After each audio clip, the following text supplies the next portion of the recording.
Welcome back to Fandom Insider HQ. Today we're going to be talking about two movies that have recently had their premieres, and their reviews to each are polar opposites of one another. So let's go over some reviews for these two films that doesn't actually shock many people because this is kind of what we expected from both of these projects. Starting off with Sonic the Hedgehog 3. Before we get into the reviews for Sonic, it should be said that Keanu Reeves and Jim Carrey are two main driving forces in this movie, so you really can't expect it to be bad going in. If anything, you expect it to be great going in. Alright, the Hollywood handle. Sonic Movie 3 nears perfection and is easily the best film of the trilogy. While the first film felt like it was a kid's film, this third film feels like it's aimed at young adults, with its story and tone, although the jokes never fail to find their place for the younger audience. Keanu Reeves is the perfect casting for Shadow, who is handled with great care and has a story that's emotional and powerful. Jim Carrey's return turns the dial up on his charismatic and energetic characteristics. Ben Schwartz, Colleen O'Shaughnessy, and Idris Elba are an unstoppable trio that bring the film together with their vocal performances.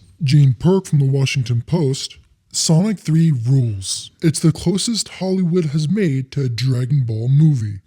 There is plenty for a longtime fan to clap and cheer for, which I did in a mostly empty theater, and outside of a few expected cringe jokes, this was a hilarious story. And Chris Killian from comicbook.com: it's not often that each movie gets better in a trilogy, but Sonic Movie 3 is the best of the bunch. There's action-packed goofiness, aplenty thanks to Jim Carrey pulling double duty, but what I didn't expect was a surprisingly moving performance from Keanu Reeves, and a third act that might make Sonic fans a little weepy-eyed. These are just a few examples of the overwhelming positive reviews for Sonic the Hedgehog 3 movie. Like I said, all of these positive reviews, they mainly stem from Jim Carrey and Keanu Reeves' performance. Now on the other hand, we have Kraven the Hunter. Shockingly, not shockingly, it's mostly bad reviews for this premiere. Besides the core Spider-Man movies that Sony has done, they really aren't having success. These villain projects.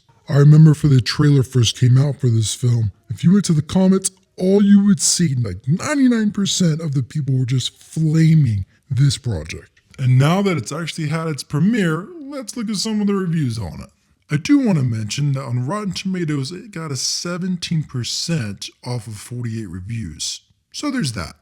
Russ Milheim from The Direct. Kraven the Hunter is exactly the film you'd expect at this point. The film doesn't understand a single character it tries to adapt to screen, and the whole movie often feels created by AI. Bill Bria from The Wrap. The real tragedy surrounding Kraven the Hunter isn't that it promises a future that will never be, but that it could have allowed itself and the universe to which it belongs to go out with some dignity. And David Fear from The Rolling Stone. We don't know whether Kraven the Hunter is truly the final bow of the SSMU. It is undoubtedly a self-inflicted kill shot. Alright, so there you have it. Two very one-sided reviews when it comes to these two different movies. Sonic the Hedgehog 3 overperformed and really delivered, even exceeded people's expectations, while Kraven the Hunter didn't really have much expectations to begin with. It still underdelivered in many aspects. But hey, what do y'all think? These are just what the critics have to say. Do you think Sonic 3 will exceed your expectations and be just an awesome movie for you? And that Kraven the Hunter will be even a bigger flop than expected? Let me know your thoughts down below in the comments. And if you like all things Marvel and pop culture related, remember to subscribe to the channel so you can stay informed on all the latest leaks, rumors, and news.